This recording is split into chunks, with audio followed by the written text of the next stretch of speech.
doctor. ¿Qué tal? Buenas tardes.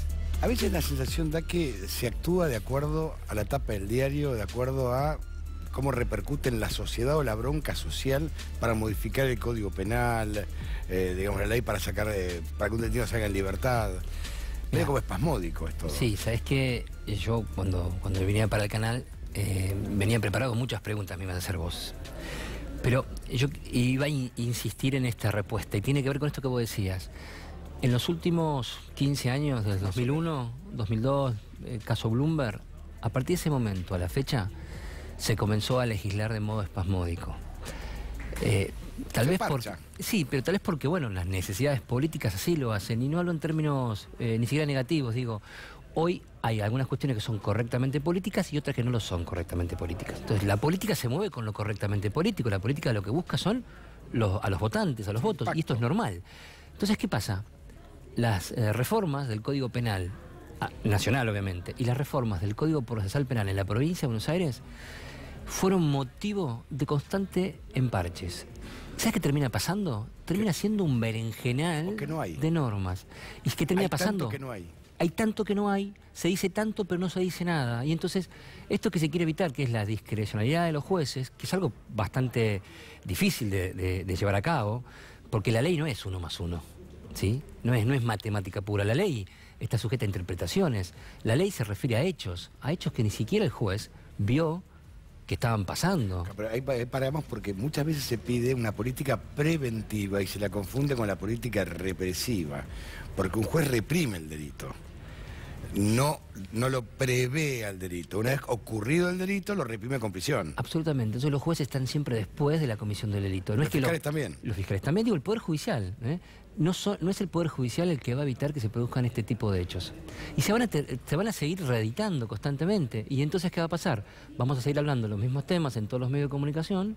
Van a modificarse las víctimas, el dolor de las víctimas, ¿sí? Las edades de las víctimas, ¿sí? El sexo de las víctimas. Pero no se van a modificar los hechos. Y vamos a seguir emparchando el Código Penal, limitando, modificando, emparchando y limitando el Código Procesal Penal de la provincia de Buenos Aires, y no vamos a modificar el estado de cosas. O sea, lo más importante, no vamos a hacer una vida más vivible. No vamos a cambiar el sistema tampoco. No, para nada. Porque el tema es el sistema. Es el sistema. Después hay que también hablar de otras cuestiones que siempre se dice que se va a hablar, pero nunca se habla, y es la reforma absoluta del sistema penitenciario, carcelario. Fundamental. Es fundamental sin duda. Yo pongo el mismo ejemplo siempre. ¿Cómo puede ser que en un país un tipo estuvo preso del 72 hasta hoy, Robledo Puch, y no pudieron ni siquiera resocializarlo, ni siquiera tiene pericias que sean reales? Así es, así es. Es patético. Pero es más, el sistema judicial también tiene fallas enormes. Mira, yo como abogado tengo que ver, después del canal, una clienta estuvo 4 años y medio presa, fue absuelta. 4 años y medio detenida. Lo que significa estar detenida en la provincia de Buenos Aires, ¿sí? Y esto no es un defecto, cuando hablo de las condiciones de detención, no es de la gestión actual. No, viene desde siempre, no se ha modificado nunca, y siempre se ha intentado modificar, o se ha explicitado que se iba a modificar, y nunca se logró. O no se hizo, o no se intentó hacer como se debía, o no se pudo hacer, o no se supo hacer. Lo cierto es que no se modifican las cosas más importantes. El sistema penitenciario, el patronato de liberados, que no existe. Exactamente, deficiente al máximo, con falta de presupuesto. Y fíjate ahí este Pepito, famoso, que ahora estamos todos hablando de él porque lo liberó un juez y cuestionando al juez, estaba bajo la tutela del patronato de liberados. Y yo estoy seguro que nunca fueron. Pero es que tampoco hay recursos, ¿sí? Más allá que exista como tal ese instituto, que es sumamente importante no para controlar, sino para seguir, para ayudar, para colaborar con el proceso de reinserción de quien sale en libertad. Para eso está el patronato, no está para resocializarlo. Para ayudarlo. Mira, doy un ejemplo, yo siempre cuando hablo de este tema, de que pareciera que entonces, en definitiva, no les importa mucho a los funcionarios, o por lo menos no ponen el foco en lo más importante. Hay una ley en la provincia de Buenos Aires que perdió vigencia en la anterior gestión del gobernador Scioli, que básicamente hablaba de esto. Lo ejemplifico, un ejemplo muy fácil. El 3% o el 4% de la mano de obra de las empresas públicas y privadas en la provincia de Buenos Aires tenía que ser direccionada a aquellas personas que salían en libertad. ¿Para qué?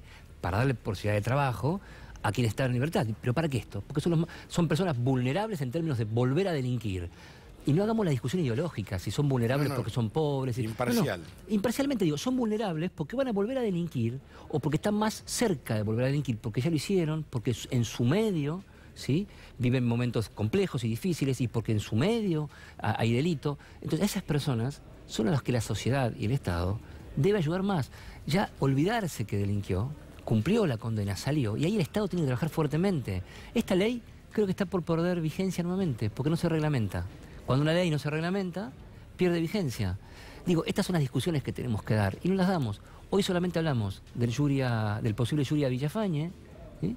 Volvemos a hablar de Axel López, hablamos del juez de Gualeguay, y terminamos haciendo una discusión que es muy interesante en términos ideológicos, y muy interesante desde la poesía. Discutimos ideologías, posicionamientos filosóficos, y no discutimos lo importante, y es cómo hacemos para que tus hijas, mis hijas, vivan en una provincia, en un país mucho más vivible, menos violento. ¿Cómo cambió el sistema? Gracias. A vos, gracias a vos. Hacemos una pausa, ya venimos en 2 minutos, no se vayan.